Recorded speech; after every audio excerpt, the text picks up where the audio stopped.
to India and Ireland, round Africa and back again. We don't really need to know just where we'll go.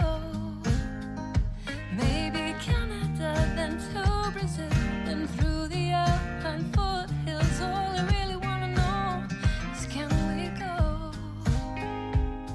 Oh baby, can we go? Round and around the globe. Welcome to Take Me With You, episode 70. I'm Ryan. And I'm Cheryl. We are two well-traveled people who want to go everywhere. But that's not going to happen. So instead, we'll travel vicariously by inviting a guest to share their unique travel stories with us. Today we're talking to Christie. Christie is a speech therapist who lives in Southern California. Welcome, Christie. Welcome. Yay! Yeah. We're happy to have you. Well, thanks. So Christie and I went to college together, and I've seen each other maybe like once since then. But what really got me excited about having you on was that you started posting about going to Spain last year. And I was like, Spain, because I love Spain a whole lot. And I was like, when this girl gets back, I need to invite her to come on this podcast. Before we get too far into that, though, I'm just curious, before last year on that trip, have you been much of a traveler before that point? Did you go up traveling? What's your background in it? Yeah, actually, so my love of travel was inspired growing up because my parents every year would take us on a summer vacation of some sort. Usually it was around California, but we, and in the United States, it was never really an international trip, but it was just so fun to have that to look forward to every year and to see a new place, because most of the time it was a new place, like a lot of national parks in California and Alaska and the East Coast and Hawaii and Pacific Northwest and all that. So that sort of started it. And then since being an adult, I've actually been to Europe 6 times. That was my 6th time this last trip. Nice. So pretty much mostly Europe, a decent amount of countries in Europe and Mexico. So it's kind of limited in that sense to continents, I guess. But yeah, I've definitely been on a handful of trips now at this point. So that's awesome. Oh, so fun. Yeah. I love it. Your childhood travel history sounds a lot like mine, actually, where my parents made sure we traveled every year, and it was a lot of U.S. So kind of seeing the major things in the U.S. Yeah. Yeah. It's awesome. It's such a wonderful experience that I'm so grateful for. That's really cool. Nice. Yeah. So, Christie, we have a set of questions that we like to ask all of our guests. So the first question is, why do you travel? Why do I travel? I think probably a lot of people will say this, but there's just something that's so addictive about traveling once you start to do it, because you just realize how much you haven't seen in the world or even in our country, and just it almost feels unending in terms of landscapes and culture and art and music and languages, and it's just I just have felt sort of with each place that I go that I just can't get enough, and I'm never gonna this sort of sinking feeling of, I'm never going to be able to see all the places in the world that I want to, but then still wanting to try as best as I can, So it's just so beautiful learning about how other people live and think, and just everything relating to culture and perspective and art and nature, and there's just so much. So I think it's just that desire to see and to learn that really drives me to continue. That's awesome. Yeah. You mentioned the desire to learn. Is there a particular vein that you like to learn about, or do you just like to learn anything that you can when you're traveling? That's a good question. I do like to learn as much as I can, but I am really fascinated by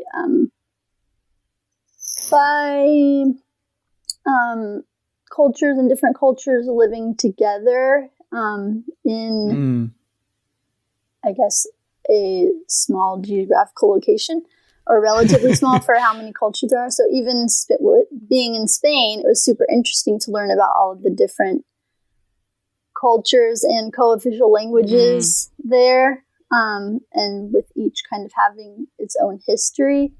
I do really love, I think I found especially, I've always loved it, but even more so this trip, architecture, I think is super interesting. For instance, the city of Valencia in Spain has so many different types of architecture kind of spanning across many centuries. And that was really cool to see, from like super incredibly modern to incredibly ancient and kind of everything in between. And yeah, so I guess art and just the history. I like learning about the history of the different people groups in the languages. So I think those are things that interest me more. And of course, I love nature and things. So even learning about like what kind of plants and animals are in these regions or whatever region I'm in. So yeah. Nice. All right. So our second question is, what type of traveler are you? Let's see. I guess the type of traveler I am is someone who likes balance. And I think my travel style has kind of changed now that I've traveled a fair amount. So because I love nature and art, those are kind of my focuses. But I would say my perfect traveling situation is to be able to experience both of those things, and kind of get like a well-rounded experience. When it comes to travel style financially, I think that's something I've thought a lot about, because I have friends with different travel styles than I have, and it's more or less pleasant to travel with them, depending on the degree of difference in travel style. But so I'm someone who definitely is willing to spend money on things that I feel like are a must do or must see or must eat. You know, I have some friends that are very, very frugal and budget conscious, which is really important, but to the point where maybe they'll only travel if they have a friend in the area that they can hang out with. And which is a very relational approach, and which is really cool, right? Because then you get to see a place from the perspective of your friend who lives there or is from it or whatever. But I think I just like to have balance. You know, I am conscious of budget, so I won't spend whatever the heck I want, but I will definitely, you know, spend on something that I think is really important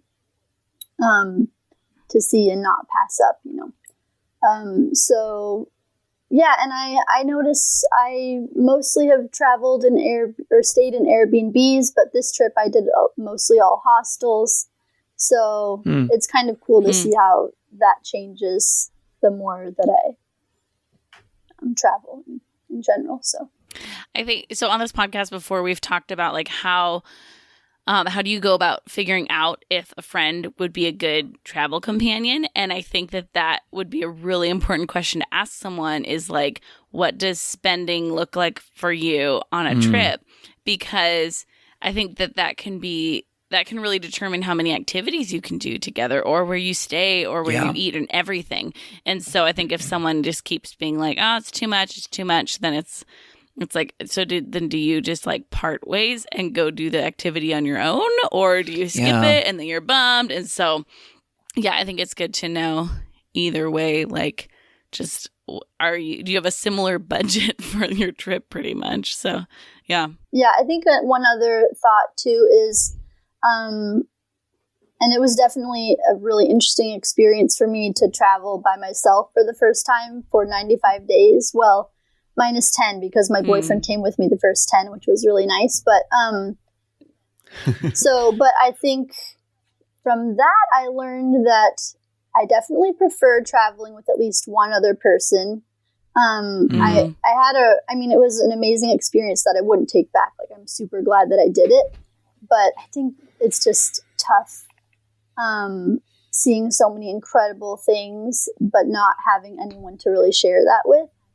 But at the same time, I don't really prefer traveling in even a group of more than like 3 or 2. I mean, honestly, 2 is like perfect. Just one other person, you know. Because most of all my traveling before had been with one of my closest friends, and we have really similar travel styles, so it was perfect.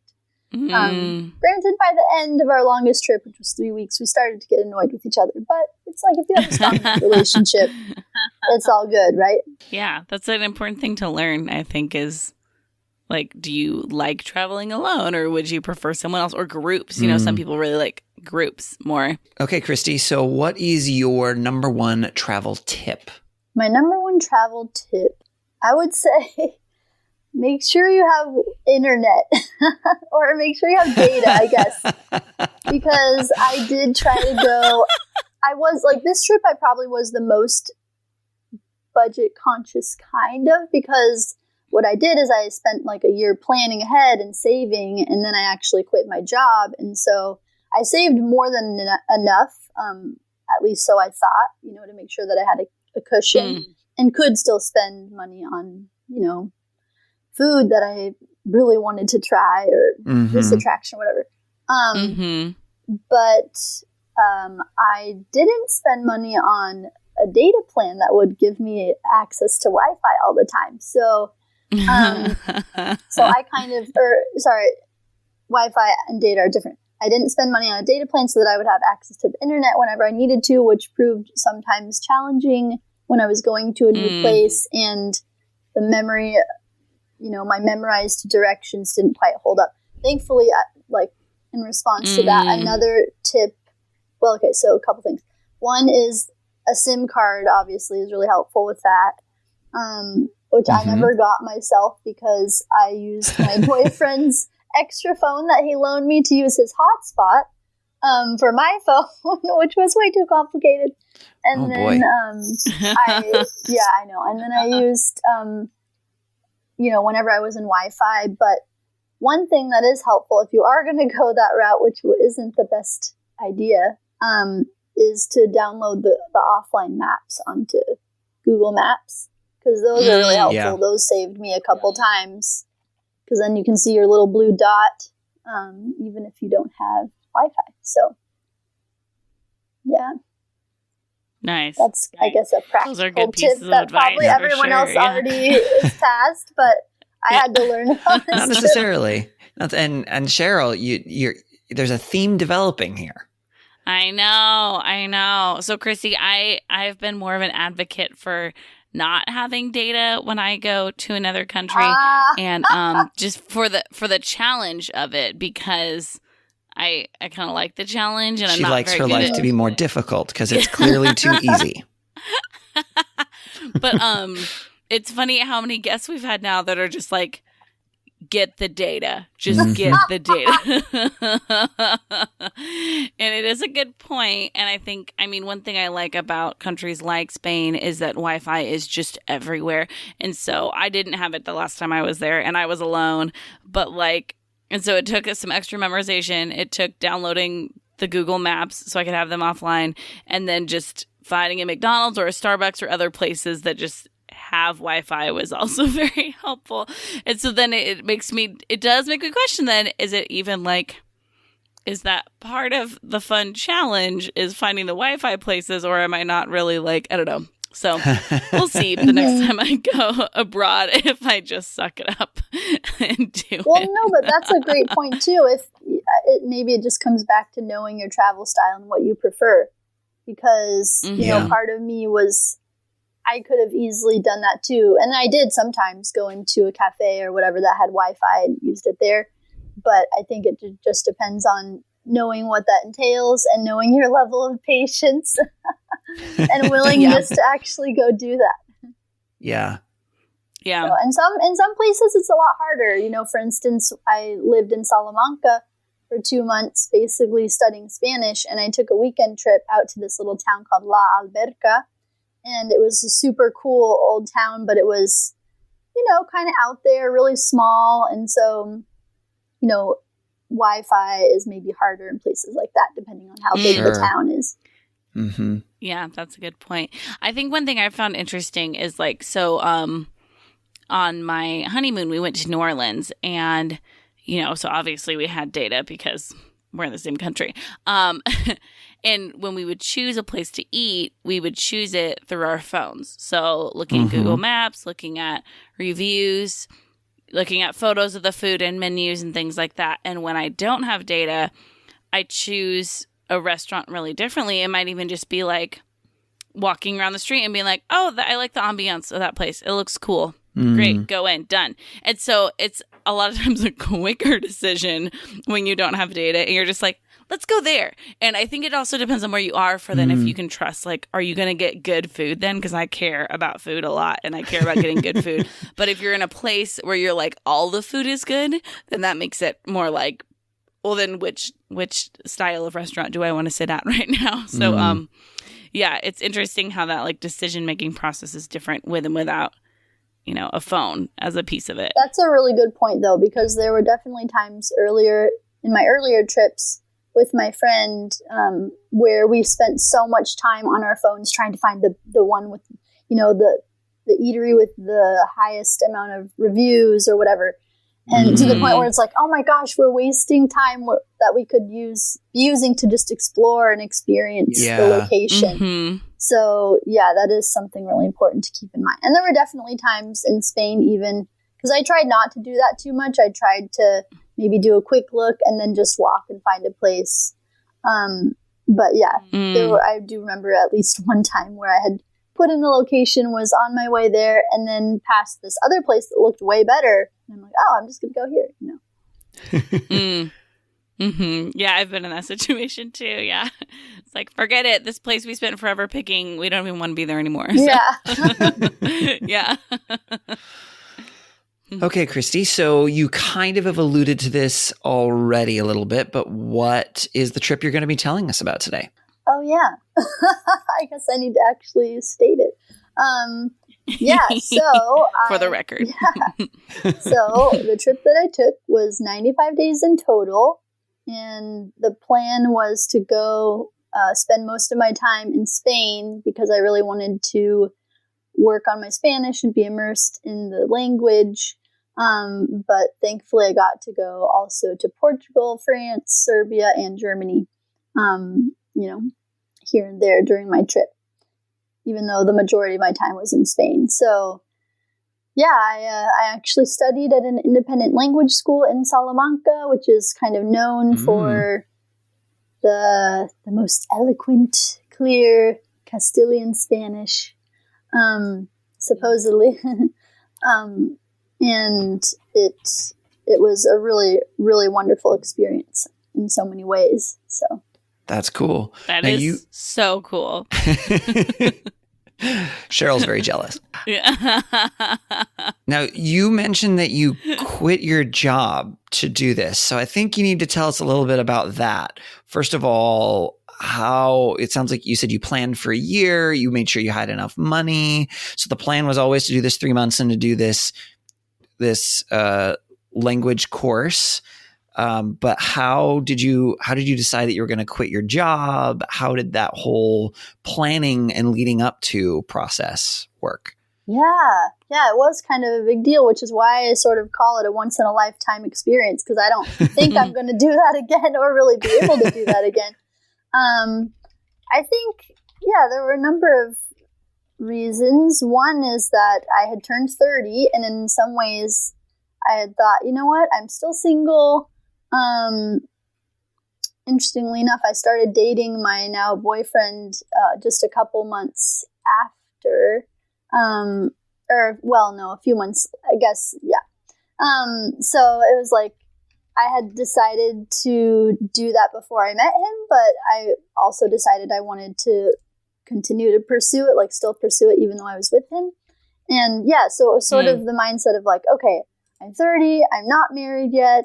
I've been working as a speech pathologist for 6 years now, and it's been really great and fulfilling. But I'm just ready for a change. I'm ready to do something different.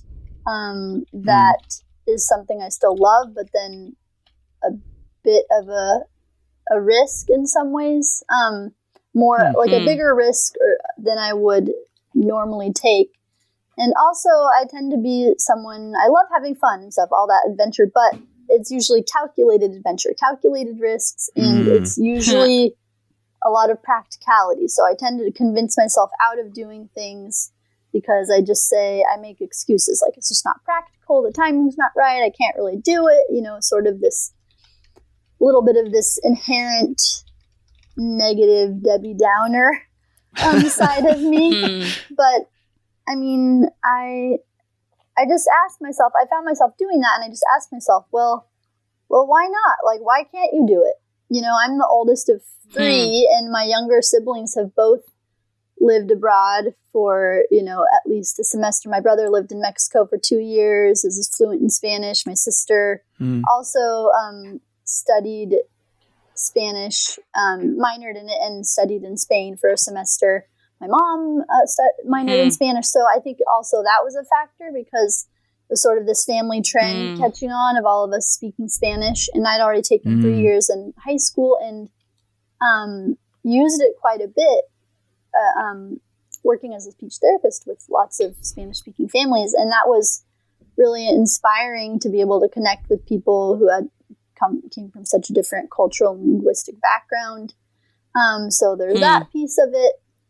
And, you know, I did think about South America or, you know, going to Latin America, but I think that maybe this is the calculated risk factor coming in, is I felt like Spain would be a little bit safer because it's more familiar. I'd already been to Europe several times before that as my first solo trip. So, yeah, I decided on Spain, and the quitting my job thing was kind of well-timed because I knew I was just going to finish my 6th year with my company, and it really is a super rewarding job, but it was also very exhausting because I worked only with children below the age of 3, and so another factor was just so doing in-home speech therapy, mostly play-based, coaching families, helping train the parents for how to bring out the language in their child, language skills.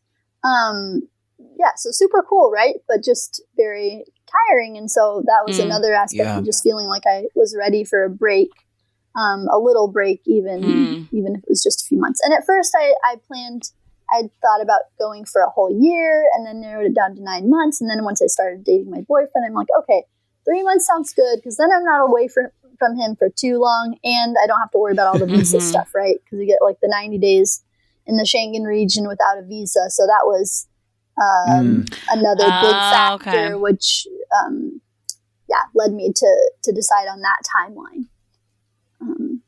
And although, side note, I did have to, in order to not be in Spain illegally, because what happened is I booked my flight home 5 days after my 5 days over my 90-day period in the Schengen region. So I ended up going to Serbia, which is outside of the Schengen region, so I could then come back to Spain and fly out of there to go home legally. So that you were only actually in the Schengen area for 90 days. Exactly, yeah.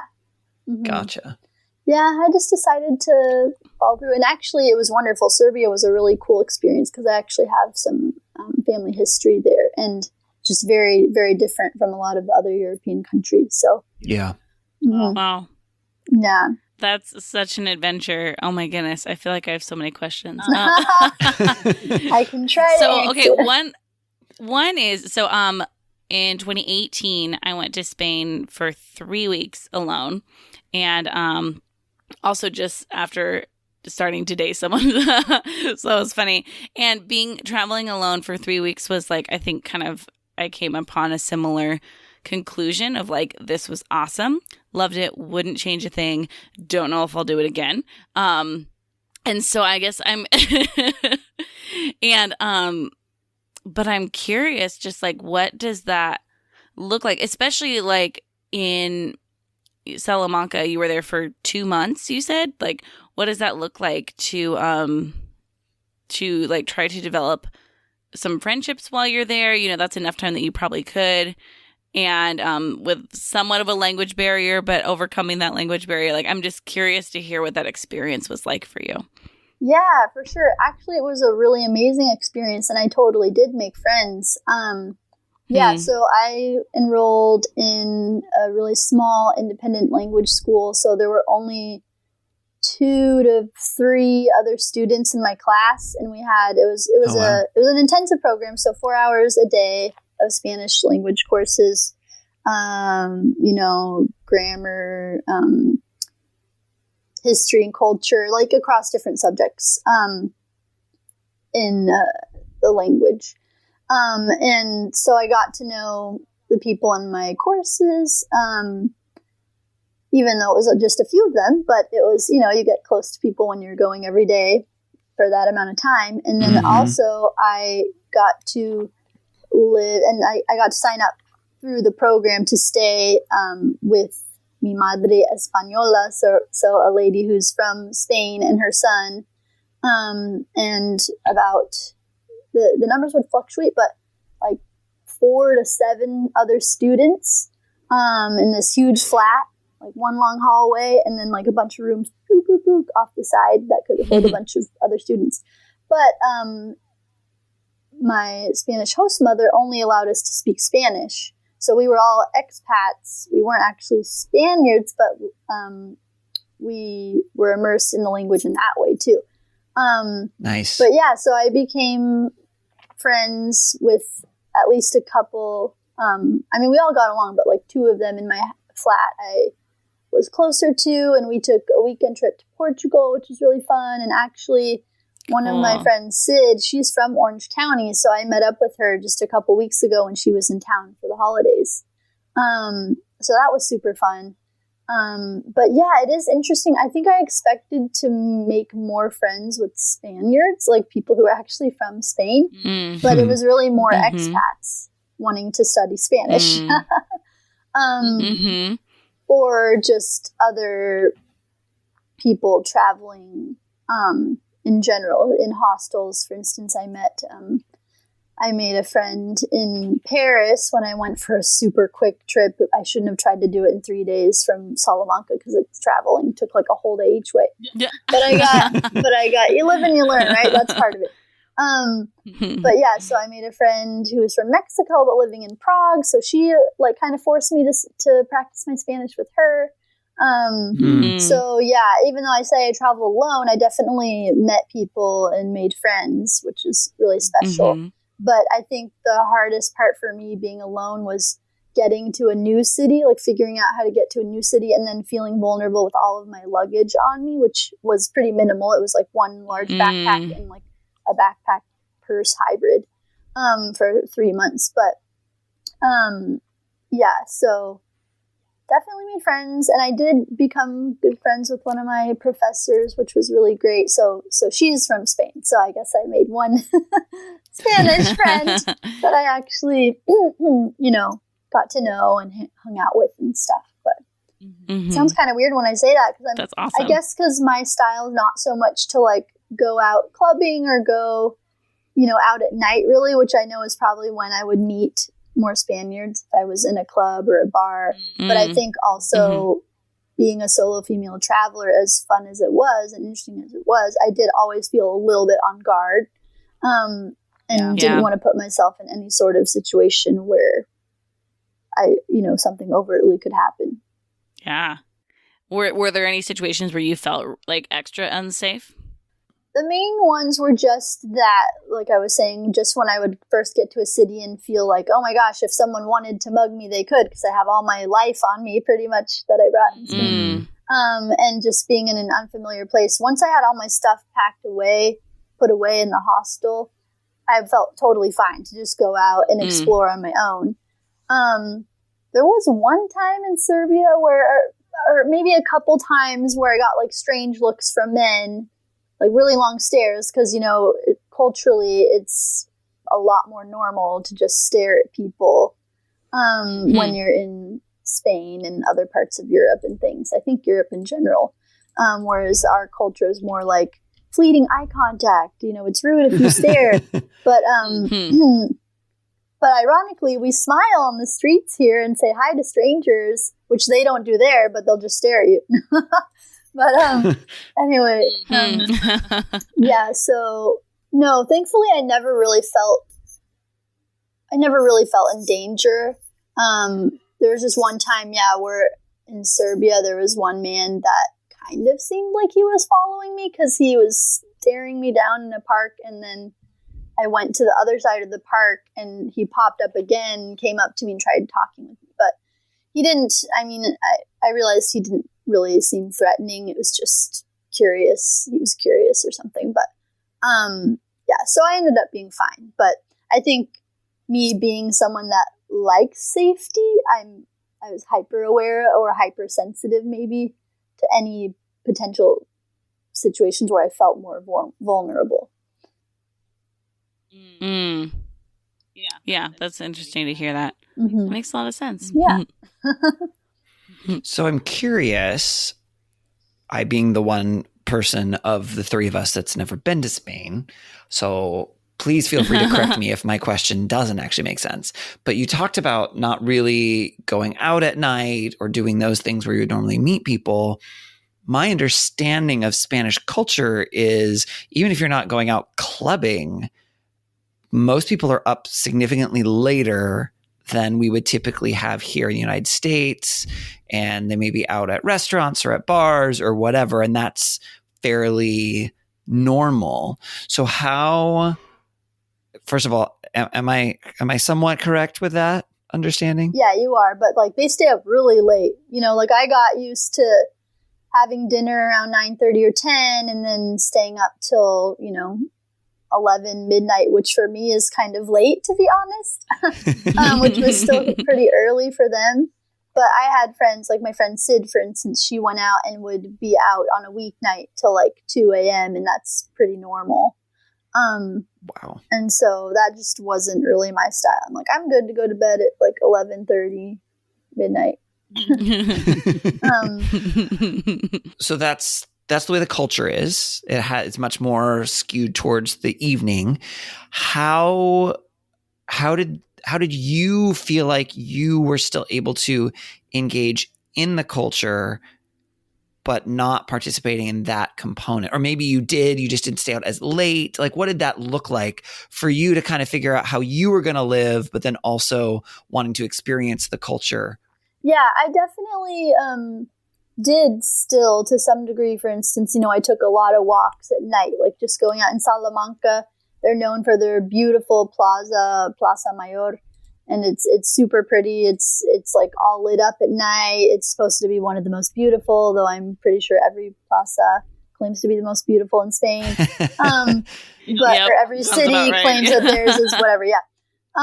So yeah, I took, I was out a lot more at night than I normally would because it was really fun and energetic and lively to just see people of all ages out late enjoying tapas and dinner and stuff with their loved ones. And so that was super fun. Sometimes I would just go out and kind of try to be like a fly on the wall and sit kind of near the street and listen to any of the live street musicians or just watch people kind of walk by. I do love people watching and things like that. So I would say maybe in a lot of ways I was more of an observer of that part of the culture than a participant.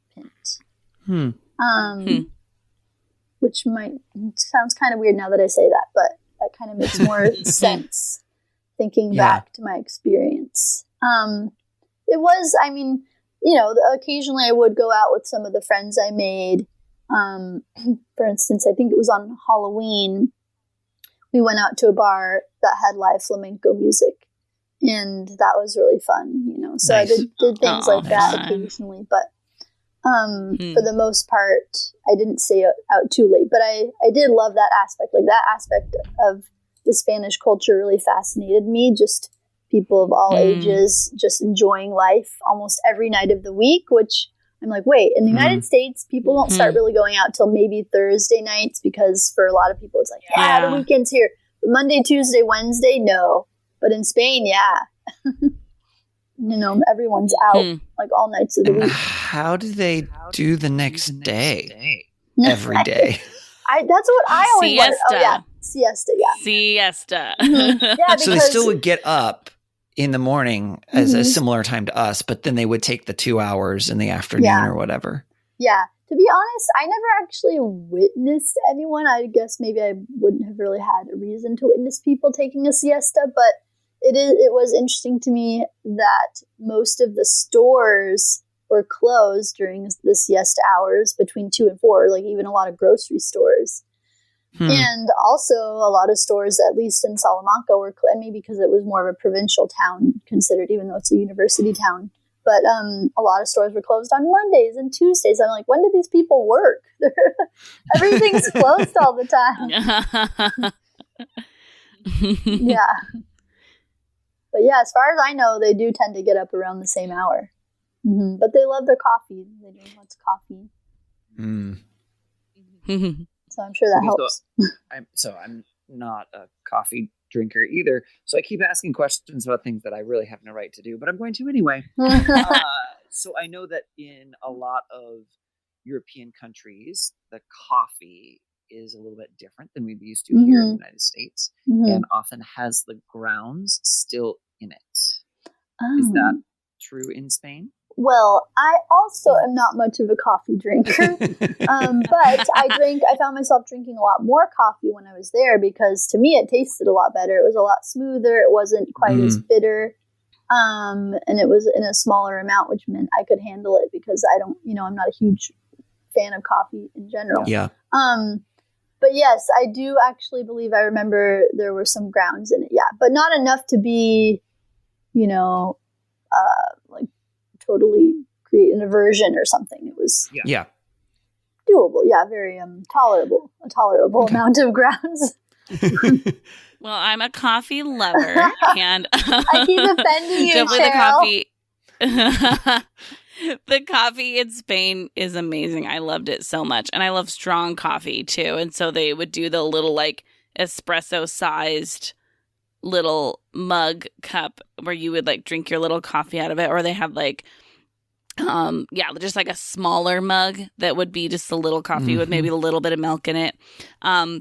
I don't really remember any grounds in it, but I know what you're talking about, Ryan. It's Turkish coffee is when it has a lot of grounds in it, is one of the terms for it. I don't know if that's because of Turkey or not, or if that's a phrase that developed for a different reason. I'm not sure. Yeah. But yeah, I remember one time I was in Malaga and I was at this ice cream and coffee place with some friends, and I asked my friend I was with, I was like, I just want your most typical coffee. I just want like the classic way the Spaniards order coffee. And so she was like asking the people, the guys, about it, and then she heard them arguing in the back about what's the most typical way the Spaniards drink their coffee. And then I was trying to think about what that would be here, and I was like, I think here the typical way would be customized. I think it's like a custom drink would be how people drink their coffee. And I think in a lot of other places, it's not so custom. It's like, no, everyone kind of has it the same way. Yeah, that totally makes sense. And that's sort of like a reflection of the cultural differences at large, I think. Yeah, definitely. Yeah. Cultural differences through coffee. Yep. Yeah. That's just a small example of, yeah. So was the language course that you took, the language class, was that the entire time that you were in Spain? Was that just a portion of the time? You said it was 4 hours a day, so it wasn't all day, but I know when you're learning language, that's pretty intense. No, it wasn't the whole time. It was, so technically my program was for 7 weeks. Like I initially signed up for a month and wanted to see how it went. And then I was able to add 3 weeks and still find a host family, like stay with my host family and stuff. But no, I was in Spain most of the time. It's, cause I can tell you really briefly where all I went, because my boyfriend and I started, since he was with me the first 10 days, we together went to Menorca, one of the Balearic Islands, but not Mallorca. It's the one further east that a lot of people don't know about, which is my favorite, even though I've never been to the other two, but it just is. Sorry, you're going to have to take a step back here. Again, someone who has not been to Spain, where are these islands? Okay. The Balearic Islands are off the coast of Spain, so they're in the Mediterranean, but they're okay, so they're off the eastern coast. Yes. So they're in the Mediterranean. Okay. They're closest to Barcelona, so they're kind of off the coast of Barcelona. You got like Ibiza, Mallorca, and Menorca. So there's three. Ibiza and Mallorca are the two big. They're known for partying, and tons of apparently lots of British and lots of Germans love to party there. And I've heard that from people who are from those countries. And then Menorca, Menorca is much more about the nature. They have more beaches than the other two combined. There's a ton of like ancient ruins, which are really cool. And just, beautiful, gorgeous beaches. Like in the south, we've got like white sand beaches, shallow, crystal clear water, and cliffs with like trees coming right down. So it's the perfect combination. In the north, it's a lot more arid. So you've got like red sand beaches, red rock, and like golden sand beaches. And the water is still clear, but a little darker than in the south. But yeah, it's so cool. And in the middle of the island looks kind of like wine country, like rolling hills and shrubs and trees and stuff. Like California wine country, I guess. So it's a really beautiful island, and they speak Catalan there like they do in Barcelona. And they also have their own Menorcan dialect too, which is cool. So yeah, lots of stuff to see there. So we went there, and I'd already been there before, so I knew I loved it, and so I wanted to bring my boyfriend there. And then after that, we went to San Sebastian in the north, in the Basque country, which is gorgeous. And I don't know, it's just the Basque country has its own feel, just like all the different parts of Spain. And then he left, and that was really sad. And I was slightly scared. I'm like, oh my gosh, now I'm really on my own. And so then I figured out how to take my bus to Bilbao, which is still in the Basque country, kind of the capital of the Basque country. And that's an interesting city because it kind of was very industrial historically, but the last couple decades they've really pushed a lot to get the food and art scene up. So they have the Guggenheim Museum there, which is actually made by the same architect as that of the Disney Concert Hall. So it looks very similar. The Disney Concert Hall in LA with like the silvery, curvy architecture. Yeah, so it looks very, very similar, and there's a lot of amazing. It's a modern art museum, but just amazing art displays and exhibits and statues and all of that stuff. And then that's very cool. Yeah, and then quick side note: Eric and I went over the border to France because it's right on the border there, the Basque country, like San Sebastian is back. And so Biarritz, France was amazing. That was my first time in France, actually, ironically. Oh, cool. Yeah, so then from there, I went to Bilbao and then Madrid. I hadn't been to Madrid. And then took the train from Madrid to Salamanca, spent my 7 weeks there, did a couple of the weekend trips like Paris, Porto, Portugal, and La Alberca. And then after my time in Salamanca, I left and went to Barcelona. I'm a swing dancer, so I wanted to go for a swing dance event there, weekend event. Wait, hold on. Oh, fun. When you say you are a swing dancer, tell me more about that. Okay. I mean, I've been swing dancing for 10 years. I learned sophomore year of college at mine is Cheryl's College, Biola University. And then, and ever since then, I just got hooked because it's a fun way to socialize. It's like a creative outlet, and it's exercise, right? 3 things that I love. So I got hooked, and the last several years, I've taken more like weekend workshops, and I've been on teams, like performance teams and stuff. And so I haven't been dancing as much this past year, but it's still something I love. So dancing internationally is really fun too. So a couple of years ago, I went with my dance instructors in studio, and because my dance instructors actually teach at a week-long event in Hungary called Lindy Shock. And so our whole team went out there for that event. And I also got to dance in like Germany, Barcelona, wow. Austria. That's so cool. Yeah. So it's amazing because even though swing dancing is like originally an American dance, it's so popular in Europe. Like you wouldn't expect it, but it's very I didn't know that. trendy. Yeah. So you can go to almost any major city in, across Europe and they'll have dancing.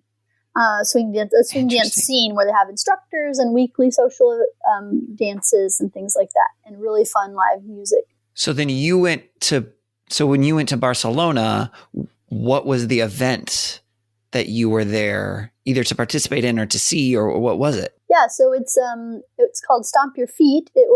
So they do like these weekend long events for different with different themes based on like different types of swing dance. So this one was solo jazz, which is still a type of swing dance, but you don't need a partner. Imagine like the vintage 20s Charleston, like flapper Charleston dancing. That's kind of what it is. And so there was a workshop with classes. Yeah, super fun. So classes on that, and then at night, so like 3 nights in a row, they would have an amazing live swing band and performances and just social dancing because even though it was a solo jazz workshop, like when you go to a swing dance event, everyone just does partner dancing because if you do solo jazz, you know how to partner dance usually already. So yeah, I was there in Barcelona for a few days for that. And then I decided I love taking the train. So I took the train a lot, and I'd be curious to hear if you guys have done that much, but Spain actually has a really good high-speed train system that a lot of people don't realize. And it is a little more expensive, but for me, it was worth it because I love being able to get up and walk around and have big windows to see the landscape that we were going through and all that. And so I took a high-speed train instead of it being 10 hours, 5 hours to Sevilla after Barcelona. So from Barcelona to Sevilla. You went to Sevilla. Oh, that's one of the places I really want to go to. How was it? It was amazing. I spent a whole week there because I knew that it was going to be awesome. Man. Yeah, it was incredible. That was one of my favorite places. The Alcázar. That's so cool. Yeah, the Royal Palace, the Alcázar there is incredible with all of its Moorish architecture. It's just stunning. And yeah, so I spent a whole week in Sevilla. I felt very familiar with the city by the time I was done. And yeah, it's just so pretty. You have to go. Oh man, I really do have to go. Yeah, it's just really cool on multiple levels. And let's see, where did it go? So then that was kind of my time in Andalusia. So I went from Sevilla to Granada, I believe. No. From Sevilla, I took a day trip to Cadiz. Have you guys been to Cadiz? Okay, that's it's on the. No. You just kind of go straight down from Sevilla, and so then you're on like the other side of the Mediterranean, but on the southwest coast. Well, that's technically not the Mediterranean. That's the Pacific, right? Yeah, sorry. So you're not in the Mediterranean. You're on the other side of like the Strait of Gibraltar or whatever. Yeah, the Atlantic. Sorry. Yeah. That's what I meant. Yeah. So that's a really interesting place. It's really easy to do a day trip there from Sevilla. But it's actually the birthplace of the Spanish Constitution. Yeah, which I didn't realize. Super cool. And it was huge in trade, like engaging in trade with the United States, like the Americas. It just has a really interesting history, and it's a really beautiful city. And actually, I think technically it was the first city in Europe, so I've heard. Official city in Europe, at least they claim to, but sometimes it's hard to know what's true when people make claims like that. But yeah, I mean, we had a tour. I went on a tour at this, what is it called? Those really old Camera Obscura. Which was super cool. And the tour guide there told us a bit of the history, including that it was one of the first cities in Europe, or the first, I forget. Yeah, so day trip there, and then from Sevilla, I went to Granada, and Granada was just incredible. It was unlike any other place that I'd been to. And then Cordoba for a day, and then at the very end of my trip, I kind of took the train back. So this is train the whole way, train back to Barcelona, and then I did a few days in Germany to visit a friend. So I did do the kind of visit a friend thing. My friend who's from Germany, to go see the Christmas markets. And I don't know if you guys have done that, but the Christmas markets are just so magical. Yeah. And then I basically flew back to Barcelona and flew home. And my week in Serbia was somewhere in there. I forget exactly when. I think might have been after. I'm forgetting now, but it was somewhere but after I left Salamanca, but before Germany. It wasn't part of like a big loop. It was just a separate trip there out to Serbia. Yeah, that was a separate trip. Barcelona ended up being kind of my main hub. I was actually there like 5 or 6 times during my trip because I had my routine. I had this hostel that I stayed at, which was right by Barcelona Sant Station, the giant train station. Super cheap, super clean. It was my favorite hostel. I kind of became friends with the people who ran it, and just booked it every time, like through Hostel World or whatever. And so, yeah, at some point I flew out of Barcelona to go to Serbia for a week. So to make sure I was not in the Schengen region illegally. So yeah, now to be honest, I'm forgetting exactly when that was, but it was somewhere in there. That's okay. Cool. Okay. So, it all sounds amazing. I've been to some of those places and I've not been to some of them. But I'm curious for somebody, if someone has never been to Spain. Like me. And they go to, let's say 2 cities. Let's just do 2. So if someone's going to go to 2 cities, what's your recommendation? I'll do mine too after you. We'll see if we match. Because I can tell you which one I'm the most interested in. But I want to hear your recommendation first. Okay. Yeah. It's hard to choose just 2. That's it. Just 2. I know. Let me think for a second. I mean, honestly, I have to say, and it's one of the most famous, and it's for a reason, Granada was just amazing. And what made it so amazing? Do you want to know why? Okay. So, yes. Yeah. So for me, how I was talking about liking to learn about the history and of different cultures and things like cultural interaction within a place. Well, Granada is just really fascinating for that reason because I learned a lot about like the Arab occupation of Spain for the 800 years that they were there, and Granada's history of being kind of the last, like even though the Catholic monarchs drove out to like all pretty much the Arabs from almost every other part of Spain, Granada held on for another like 250 years. Wow. And so it's just incredible because the Alhambra is up on this huge, you've got like the city, which is mostly flat, and then you have huge white snowy mountains in the background. And then in between that is sort of like this lower mountainous area with the Alhambra on top, which was the palace of the Nasrid family, who were the last Muslim rulers of Spain in that part of Spain. They were the ones that kind of like were holding on, for those 250 years. So the Alhambra is just amazing. You can just like feel the history and kind of put yourself in the shoes of the, I mean, even though it's tough, right? Like the clashing of different cultures and religions, you kind of, and maybe I'm someone who's sort of drawn to like the melancholy aspect of things, but you feel, you almost can like empathize with those Arab rulers.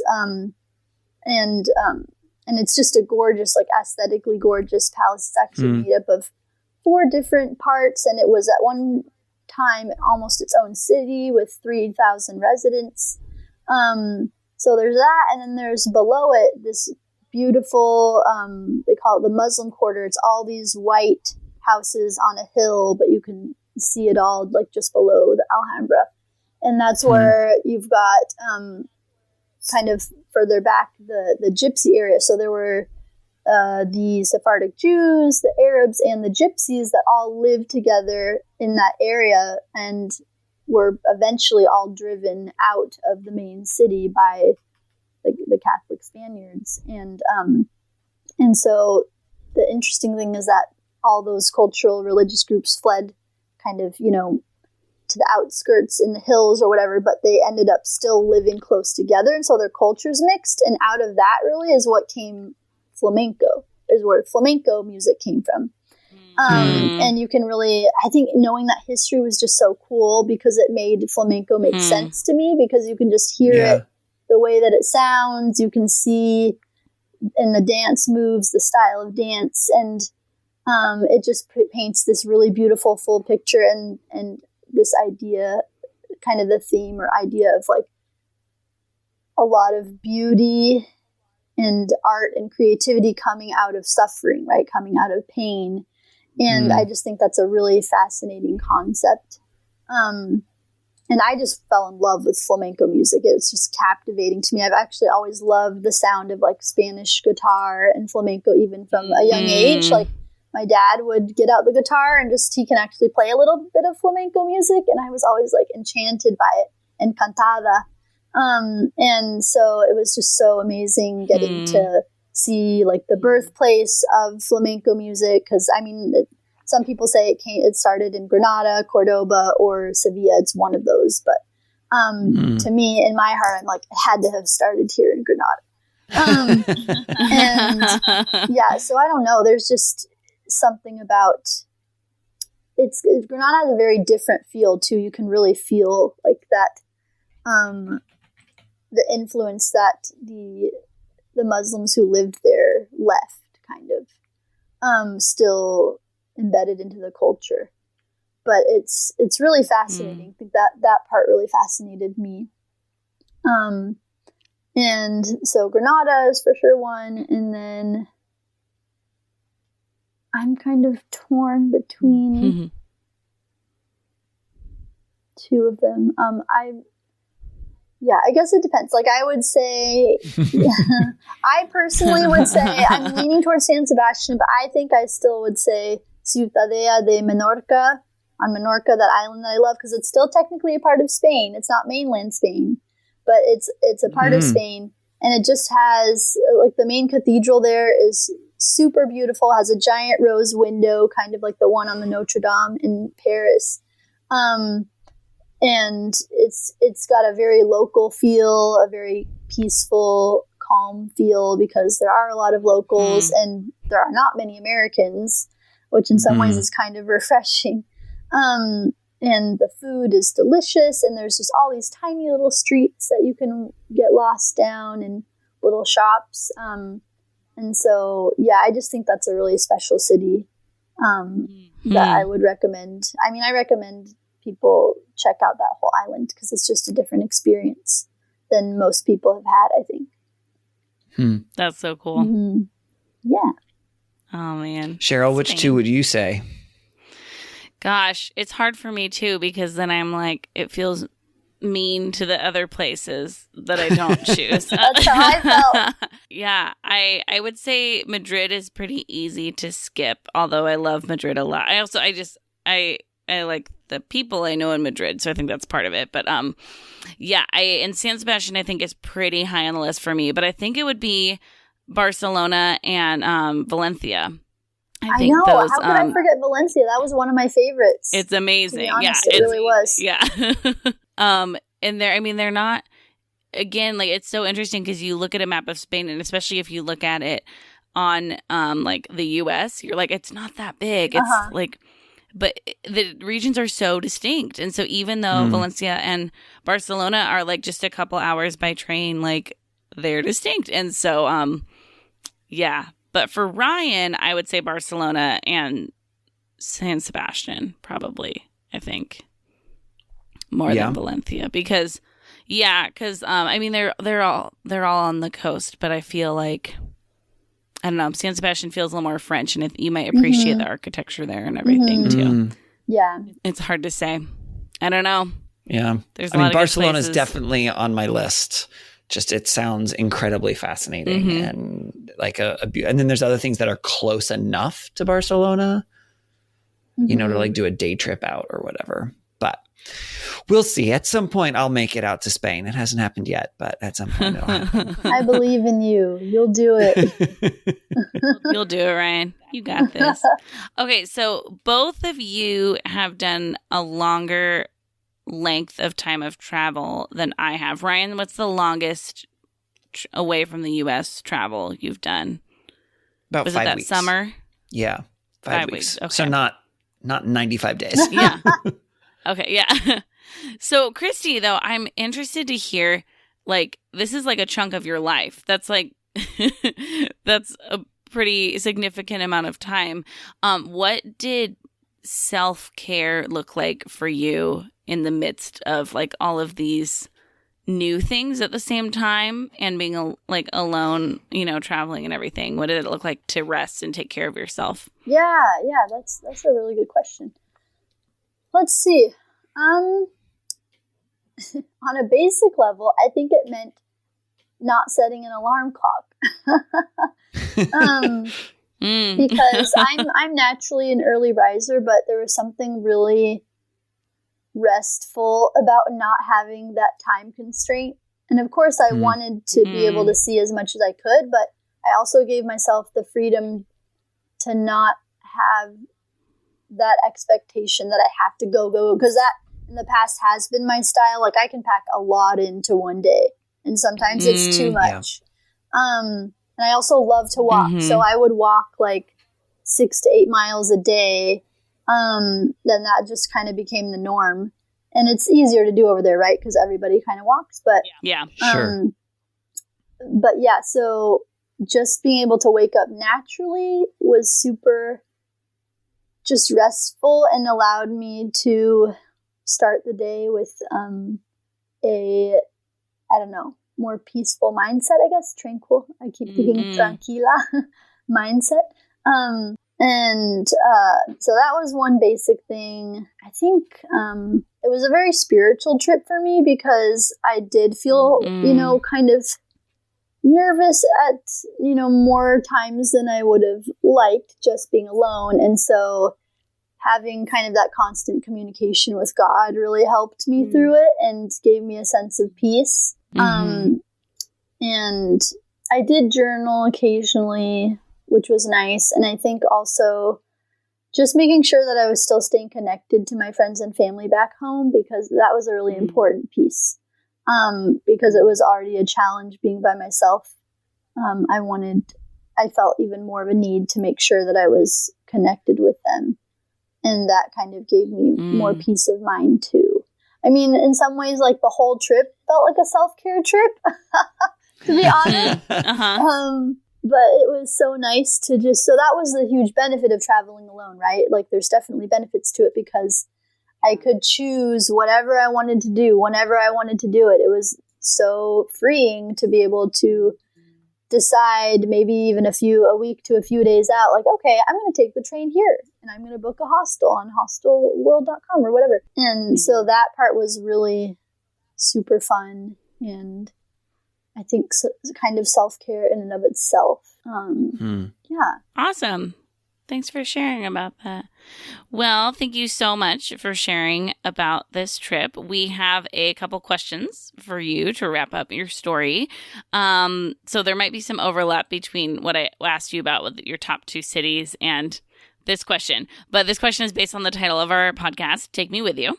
If you could take us with you to just one thing on this whole 95-day trip, what would it be and why? Okay. Well, yes, I was going to say Granada, but instead, I think, even though it's not what I've really been talking about, I think I would take you guys to Serbia, because it's a place that hardly anyone has been, like hardly any Americans or Europeans have been there. Granted, it has a very war-torn history, even as recent as the 90s. But the people there are incredibly warm and friendly. And I'd been to a couple other Eastern European countries before that, and Serbia really stood out to me in that way for its people. People just being interested, wanting to know about me, just being friendly, starting conversation, being helpful if I needed help.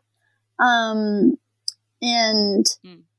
also there's some of the most beautiful churches, even if you're not religious, just for an aesthetic, purposes. Yeah, they have some gorgeous Byzantine style churches with like the domes, the huge domes, and amazing frescoes inside and stuff, things you wouldn't really expect from a country that kind of gets forgotten. The food was also really good, actually, the traditional food. And yeah, there's just a lot about it. Like I really only went to Belgrade and Novi Sad, because my great grandmother was born in Novi Sad when it was Austria-Hungary. But those two cities were both fantastic. They feel very European, just like the rest of Europe. Lots of great food, beautiful architecture, kind of all of the essentials, I guess. And they're both on a river. It might be the same river. I'd have to look at the map again. But anyway, because they're only like an hour apart from each other. But that's awesome. Yeah, so just it's very, very interesting experience. Works for me. When are we going? Yeah, I want to go back. I made friends there, yeah. And Christie, what's your next trip? Well, my boyfriend and I are actually planning to get engaged next month. That's exciting. Yeah, we're doing things out of order. We actually just booked the venue, but we haven't actually gotten. You know what? I did the same thing. I did the exact same thing. I booked my venue like a month before because it's not actually a surprise engagement. So exactly, and I'm not someone that expects like this big, wow me. I don't really care. I'm like, we both know we're getting engaged. I almost would rather see it coming than have it be a complete surprise. And just because we wanted to have a shorter engagement, we wanted to get on booking the venue. But so anyway, we, for our honeymoon, that'll probably be our next trip. And since I've been trying to maintain my Spanish each day, I would love to go to a Spanish-speaking country. And so we've thought about like, maybe South America, maybe Costa Rica, or Canada, because I haven't been to Canada yet. Or Asia, or something different. I'm kind of ready to give Europe a rest now, even though there's still so many places I haven't seen. But yeah, so that'll probably be our next trip somewhere for a honeymoon, preferably a Spanish-speaking country, but I have to be flexible, right? Because it's about compromise. Oh, how fun. And do you have any travel questions for us? Well, yeah. I mean, now I have a bunch because I don't even know where you guys have really been. But I know we don't have time, but I guess, yeah. Can I hear a little bit about where you guys have traveled to and maybe what has been a standout place for you and or a travel tip that you have? Sure. Oh boy. Yeah. And if there's not enough time, you can only answer part of it.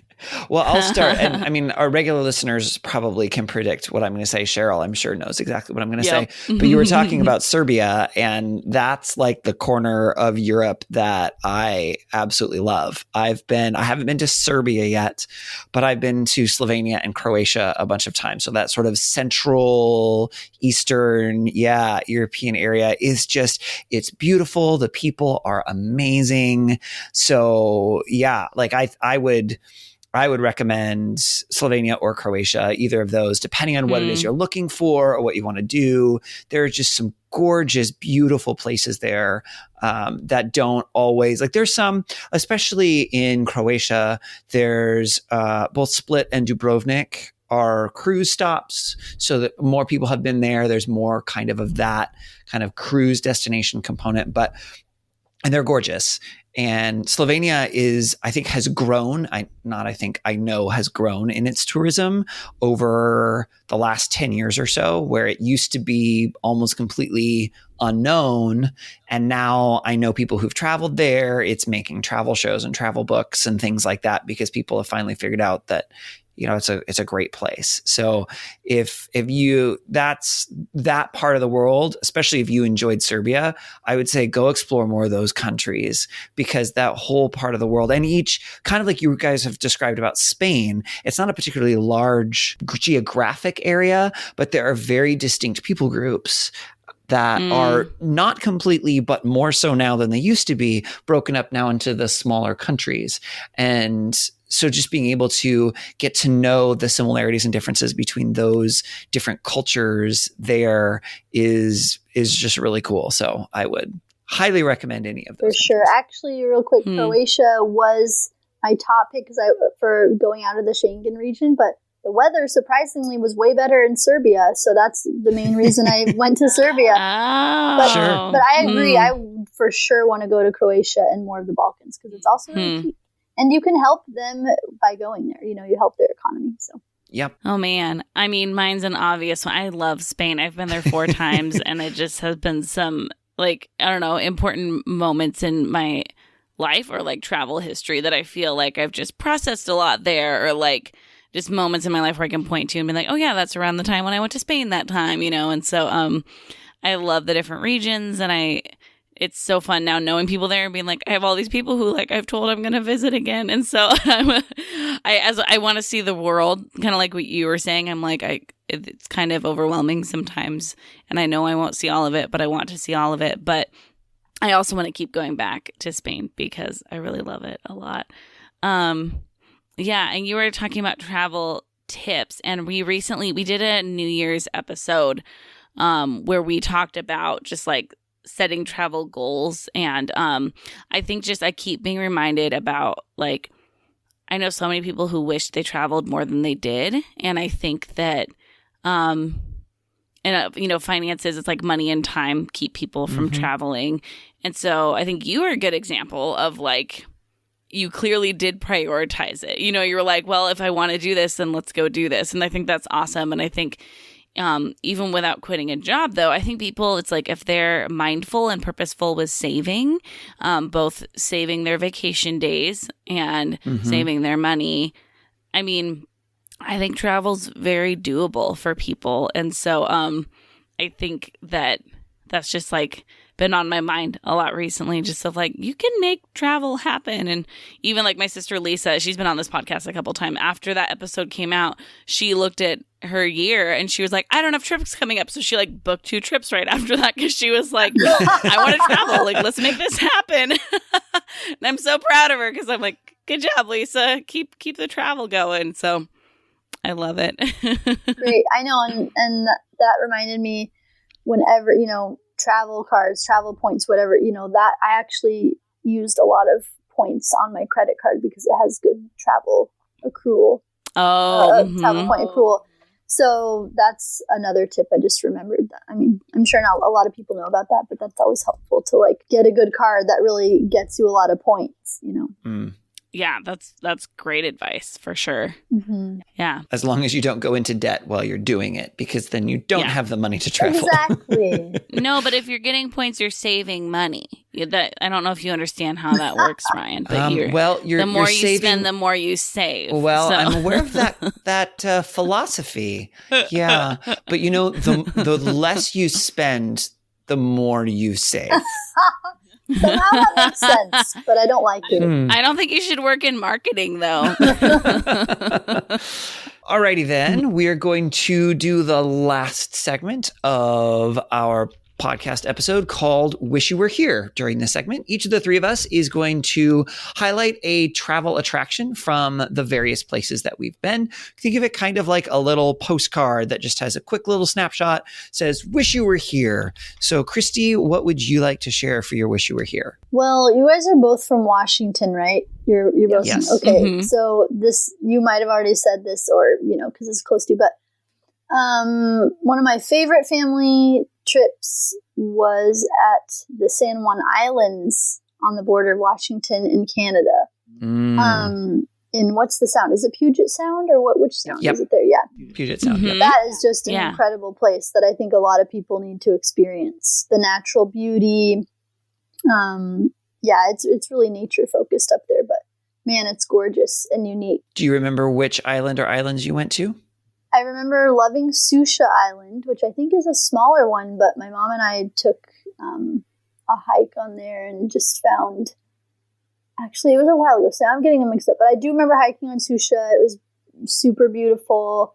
That was a really special trip for us though, because we kind of splurged, and my dad, we love boating, so my dad actually rented a 2-story power boat. And we got to, we basically kind of motored through the islands and would, we stayed in Roach Harbor, I think, I think that's the main island, right? Is that the San Juan one? I forget, but, cause this was like when I was in high school or something, but yeah, we kind of putted around and moored off, at several of the different islands, but I know I loved Susha, and I do remember Roach Harbor. And at one point, like a killer whale and her calf swam under our boat. And I don't know, it was just the sunsets, just everything was just so incredibly beautiful. Classic. Yeah. I love that. The San Juans are great. I need to go back out there. They're not that far. I've only been out there once. And it was. I think I've only been there as a kid. I need to go back. Yeah. Daryl would love it. Yep. Do it. All right, Cheryl. Okay. What would you like to do for your Wish You Were Here?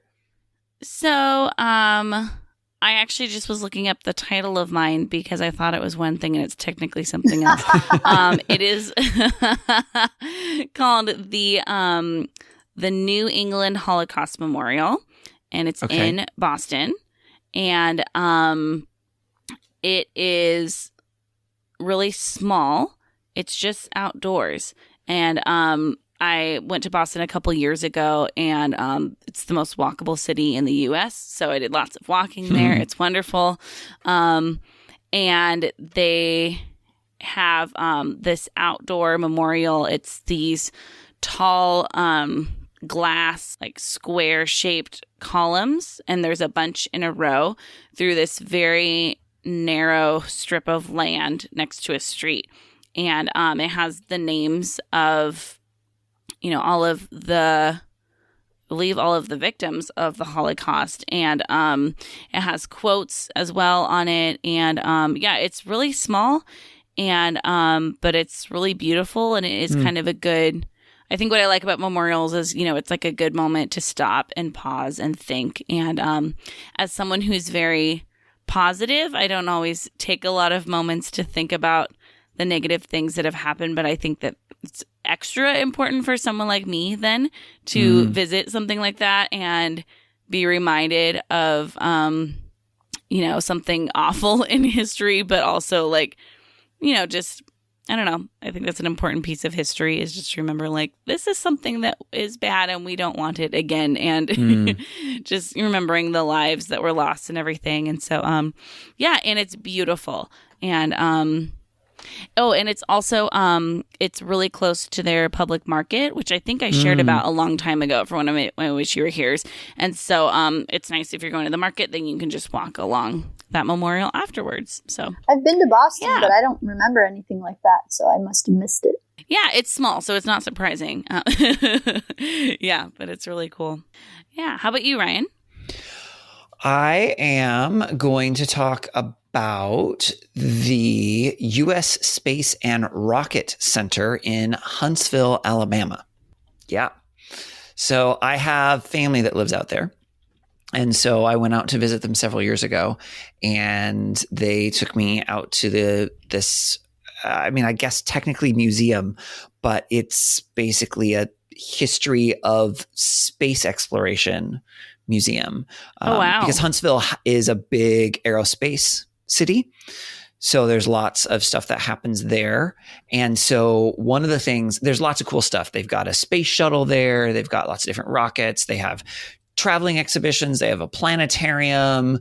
It's kind of like the people who are familiar with sort of the Seattle area, the Museum of Flight that's in the greater Seattle area, except it's mostly space focused. So the Museum of Flight has planes and all that stuff, and it has a space section, whereas this one's much more all space focused. But one of the coolest things, in my opinion, at the Space and Rocket Center is they have what they call the Saturn V Hall, which the Saturn V rocket was the big giant rocket that launched the capsules up to the moon. And the hall is big and huge and super, super long. And it's one of the 3, I think, places where there is still a full Saturn rocket, and it's on its side, and they have it kind of spaced out and open so you can see in the different segments. And it's I don't remember if it's like it's not suspended from the ceiling per se, but it's raised up a little bit, so you're kind of looking up at it. And it is so hard to describe how huge that rocket is. Like, you stand on one end of the hall and you look down, and it just keeps going. And it's huge in that it's big around, but it's also was incredibly tall when it would have been standing up and not on its side. So it's very, very cool. So if you have any interest in space or space exploration or space travel, or even just the history of sort of the space race and what that looked like, it's a really cool place to go if you happen to be in Huntsville, Alabama. Yeah, that's super random, but super interesting. Wow. Yeah. Yeah. Oh, man. A Ryan approved museum, always a good thing. So how does it compare? Is it similar to like experiencing the redwoods, where you're like, it's hard to understand and capture how large this thing is? I think so. Yeah. But it's different in that there's just one, right? The redwoods, you've got these big giant trees all around. And obviously some of the trees are bigger than others, but here it's just this one thing. And also I honestly don't know which one's more impressive, because the redwoods are living things that occur naturally, and yet they're huge. But then the Saturn V rocket is the exact opposite of that. It's completely man-made and manufactured, and yet it's huge and also still impressive, but for all the opposite reasons. Yeah. I don't know. That's just, it's cool. That's interesting. And it's sciencey and spacey, so it makes me excited. And it's sciencey and spacey. Well, Christie, thank you so much for coming on our podcast today. Do you have anything that you would like to plug? Well, thank you. This has been a really fun experience. I was thinking about that. I think the only thing that I would really plug is just, if anyone is thinking of going and studying Spanish in Spain, I really, really enjoyed my program. The school where I studied, it's called Dile Cursos. So, like I said, it's just a small little independent Spanish language school, but because the classes are so small, you get a lot of really individualized instruction. And I'm not fluent in Spanish yet still, but I basically went up a whole level according to the Cervantes scale, which is this special scale where they kind of like evaluate your linguistic abilities. But so I went from like pre-intermediate to intermediate. So now I'm a good solid intermediate, but in 7 weeks. And I actually thought that was pretty good. Nice. And a reflection on their that's awesome. Teaching style. Yeah. So they really take care of you. And very cool. I had another friend who had gone through the program too, and she recommended it to me. So great. Awesome. That's awesome. And I love that you say that you're not fluent yet. That's a wonderful attitude. Yeah. Well, because I really hope to be at some point. Yeah. But it's a matter of keeping it up, Awesome. That's great. Well, hopefully you will share some pictures with us from your amazing travels.